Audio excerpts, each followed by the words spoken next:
เอื้อยออมแอมออกมาประกาศเต็มปากเต็มคำน้องหักแพงคือลูกหักลูกแพงอีกคนหนึ่งและพร้อมจะส่งต่อ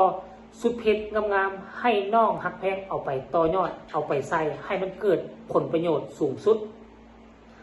กราบทักทายสบายดี FC ทุกท่าน FC ทุกคนเนาะ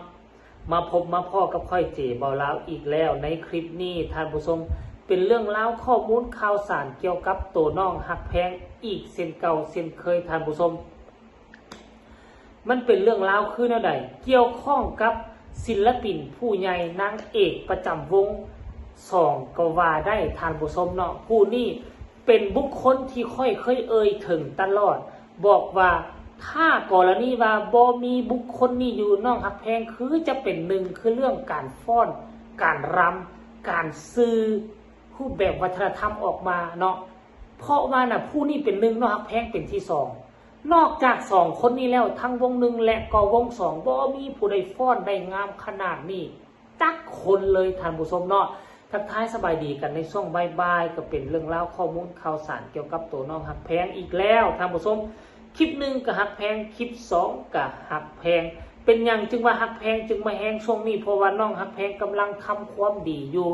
ทุกคนก็อาจจะหู้เลยแหละเพื่อนร่วมวงกันเพื่อนร่วมวงเดียวกันบ่สบายเข้าโรงพยาบาลปัจจุบันนี้กำลังขาดแคลนทุนทรัพย์น้องหักแพงก็เลยไปรูตนซาดก็เลยมาเปิดรับบริจาคเพื่อจะไปช่วยเหลือบุคคลนี้ที่มีชื่อว่าพี่แซมนั่นเองท่านผู้ชมเนาะเพิ่นเป็นอยู่ในตำแหน่งแดนเซอร์แล้วสิ่งที่ค่อยเลื่อนไปผ่านหลังจากจบคลิปแรกไปคลิปที่สองก็กลายมาแล้วท่านผู้ชมมันเป็นไปเป็นมาคือจังไดเดี๋ยวค่อยสิไปค้นเบิ่งกันเด้อค่อยเห็นข่าวแวบๆอยู่นี่น่ะท่านผู้ชมนี่นะน่าจะเป็นข่าวเกี่ยวกับมือวานนี่บ่นี่เห็นบ่ฮู้ผู้นี้ฮู้ผู้ใดพวกเจ้าก็คงจะฮู้จะเห็นแล้วเนี่ยอยู่บ่อยู่เนาะทางเอื้อยอ๋อมแอมบ่นี่ท่านผู้ชมน่าจะเป็นอ๋อมแอมเนาะละไมแสงทองน่าจะเป็นอ๋อมแอมออกมาโพสต์เคลื่อนไหวว่าแนวนี้สุดลูกหักพี่อ๋อมแอมว่าซั่นน้องหักแพงบูชาต่อขอให้เป็นชุดมันปังใส่แล้วออร่ามงลงส่งต่อให้น้องไปต่อยอดนะคะหักแพงวรัญญพรขอบคุณมากงัดและน้องหักแพงก็มาแซ่โพสต์นี่เนาะว่าขอบคุณแม่ทิพย์นอร์เวย์นะคะอยากให้ลูกใส่ชุดพี่อ๋อมแอมแม่รีบบูชากับพี่ให้ลูกทันทีเลยขอให้แม่รวยตลอดไปนะคะอันนี้คือความหักความแพงว่าต่ำซื้อว่าการบูชานี่อยู่ซื้อจะไปบูชาง่ายๆบอกขั้นกรณีว่าเป็นชุดของเขาหักของเขาหาก็ใส่แล้วเขาไม่อยากปล่อยออกถึงว่าจะมีคนมาบูชาเอาถ้าบ่เป็นคนหักคนแพงถ้าบ่ให้เกียรติน้องหักแพงถ้าบ่เห็นแก่หน้าน้องหักแพงพี่ออมแอมแม่ออมแอมคงจะบ่ปล่อยให้ง่ายๆดอกท่านผู้ชมด้วยความหักความแพงเป็นวงอยู่ในเป็นคนอยู่ในวงเดียวกันและเป็นคนที่โด่งที่ดังในสังคมแล้วเป็น FC แฟนคลับเขาอยากบูชาให้น้องหักแพงออมแอมก็เลยจัดให้ก็เลยปฏิเสธบ่ได้เพราะว่าด้วยหักด้วยแพงกันก็เลยส่งต่อตัวนี้ให้ในวงการหมอลำนี่ว่าต่ำซื้อว่าการบูชาเพราะเป็นการซื้อแต่อย่างใดได้บางคนก็ว่าขั้นเจ้าหักเจ้าแพงน้องหักแพงเจ้าคือว่าเอาให้ล่าซะขั้นว่าเห็นแก่หน้าน้องหักแพงเป็นยังต้องหับเอาเงินบูชาอย่าลืมว่ามันมีครูมันมีคายสุดของวงการหมอลำสุดเพชรมีครูมีคายมีเจ้าของมีสิ่งศักดิ์สิทธิ์ประทับอยู่การที่เอาเงินบูชาจาก FC ของน้องหักแพงนี่มันเป็นการให้เกียรติน้องหักแพงสุดแหละขั้นกรณีว่าเอาเงินบูชานั่นหมายความว่ามันบ่มีคุณค่าจักหน่อยเลยสุดตัวนี้มันบ่ขังมันบ่มีมนต์ขังนะท่านผู้ชมเพราะฉะนั้นแล้วการที่เราเอาเงินบูชาก็คือเราอยากให้สุดนี้มีมนต์ขังมีองค์ประทับส่งต่อไปให้น้องหักแพงเพื่อจะไปปกปักรักษาน้องหักแพงเพื่อจะไปผลักดันให้น้องหักแพง มีกระแสโด่งดังยิ่งขึ้นนั่นเองท่านผู้ชม FC หักแพงที่เคารพทั้งหลายปัจจุบันนี้พวกเจ้ามองเห็นแล้วบ่ในเมื่อก่อนในอดีตนะบ่เคยมีไผออกมาออกโตบอกว่าฮักน้องฮักแพงออกเป็นน้องฮักหลานแพงลูกฮักหลานแพงแบบนี้จักเถื่อ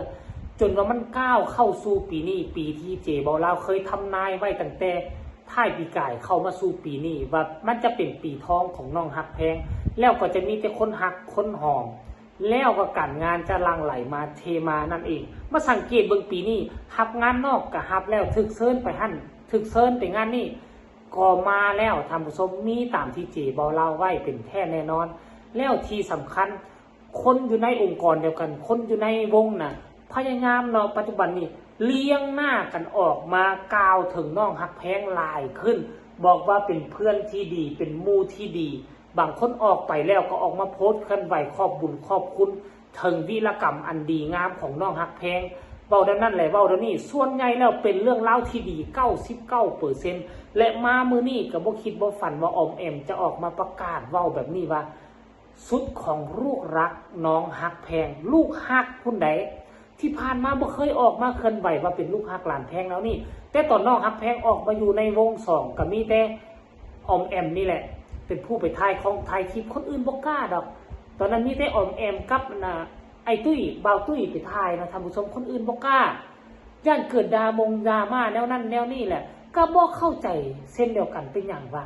ต้องให้ไปถ่ายที่ศิลปินผู้นั้นบ่ให้ถ่ายศิลปินผู้นี้แนวคิดของ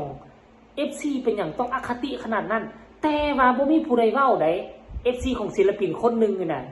เป็นคนคิดมีอคติแบบนี้บ่มีไผโจมตีแต่คันเป็น FC ของศิลปินผู้อื่นแม่ FC ฮักแพงแม่ป้าโทเป็นพิษเป็นแมนทั้งเจ้าของวงพุ่นใดเป็นพิษเป็นแมนเอาแท้เอาวางมาจับพิษแต่ FC ฮักแพงบาด FC ของผู้นั้นนะห้ามบ่ให้คนอื่นมาถ่ายคลิปฮักแพงสัมผัสว่าเป็นยกย่อปอปั้นเขาเป็น FC คุณภาพ FC ที่ดีเด่นโอ้ยข่อยบ่อยากเว้าคันเว้าก็สิว่าข่อยเปิดประเด็นดราม่าให้มาเข้านอกฮักแพงนั่นนี่คันบ่เว้ามันก็คันปากเป็นตาอยากเว้านะมันแบบ2มาตรฐานนะท่านผู้ชมมัน2มาตรฐานคันเฮ็ดต้องเฮ็ดนำกันคันปฏิบัติต้องปฏิบัติซ้ำกันอย่าไป2มาตรฐานก็เข้าใจแล้วผู้นึงเป็นลูกฮักหลานแพงผู้นึงเป็นลูกเก็ตคันสิว่าก็ได้เนาะเอาเฮาเป็นลูกวงต้องทำเอาต้องเฮ็ดยืนด้วยลำแข้งลำขายืนด้วยตีนด้วยมือของตนเองอย่าสู้ไปแคร์อย่าสู้ไปหวังนำบ่หน้าอย่าสู้ไปหวังว่าหัวหน้ามีผลประโยชน์เขาก็ว่าเฮาดีบ่มีผลประโยชน์เขาก็จะไล่หนีคือทีมงานบางคนบ่อยากออกไปเขาก็ให้ออกไปว่าบ่ได้ไล่หนีว่าบ่เคยไล่หนีแต่เป็นหยังคือบ่ให้เขาอยู่ล่ะเขาบ่อยากไปอันนี้คือคำถามได้ท่านผู้ชมบ่เว้าหลายละเอ้าฝากไว้ซ้ำนี้ฝากให้คิดช่วงที่อยู่มี โอกาสให้กอบให้โกยละกอบละโกยเอาเฮาบ่แม่นลูกฮักหลานแพงเขาใช้ให้เฮาออกมือใดบ่ฮู้เฮ็ดดีให้มันที่สุดกอบโกยเอาเฮียนฮู้เอาบาดเขาบ่ให้เฮาอยู่เขาให้เฮาออกเฮาจะมีวีซ่าอาชีพเฮาจะมีความรู้ไปวงใดวงนั้นก็จะรับเอาเฮาเด้อฮักแพงเอ้า